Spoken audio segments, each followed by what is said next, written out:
জানেন কি, শুধু শান্তি বা হজমই নয়, ভেগাস নার্ভই হতে পারে আপনার ন্যাচারাল ইমিউন বুস্টার।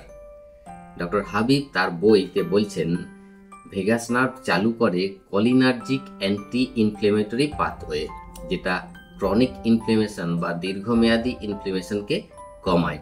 আর এই দীর্ঘমেয়াদী ইনফ্লেমেশন কিন্তু দুর্বল ইমিউন সিস্টেম এবং বহু অটোইমিউন ডিজিজের মূল কারণ। আবার অন্যদিকে স্ট্রং ভেগাল টোন নিয়ন্ত্রণ করে সাইটোকাইন রিলিজকে, যা কিনা মারাত্মক ইনফ্লেমেশনে তৈরি হওয়া সাইটোকাইন স্টর্মকে প্রতিরোধ করতে পারে। নিয়মিত ভেগাস নার্ভ অ্যাক্টিভেশন মানে কম ইনফ্লেমেশন, দ্রুত আরোগ্য লাভ এবং স্ট্রঙ্গার ইমিউনিটি। এই ভেগাস নার্ভকে অ্যাক্টিভেট করার কয়েকটি উপায়ের মধ্যে অন্যতম হচ্ছে ডিপ এবং স্লো ব্রিদিং করা, মেডিটেশন অ্যান্ড মাইন্ডফুলনেস, ওম মন্ত্র জপ করা, হাসি, সামাজিক সংযোগ বাড়ানো ইত্যাদি।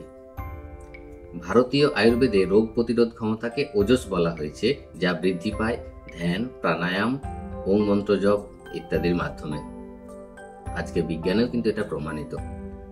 অন্যদিকে ভগবদ্গীতা অধ্যায় 6 শ্লোক 17 বলছে, কাজ, খাওয়া, ঘুম এবং ধ্যানের সমতা রক্ষা করলে রোগ প্রতিরোধ ক্ষমতা বৃদ্ধি পায়, যেটা ভেগাস ব্যালেন্সের সঙ্গে মেলে।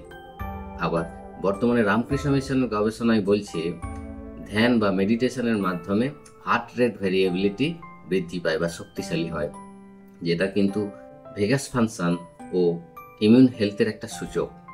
ফ্রেন্ডস, এইরকমই তথ্য পেতে অবশ্যই ফলো করুন, বন্ধুদের সঙ্গে শেয়ার করুন।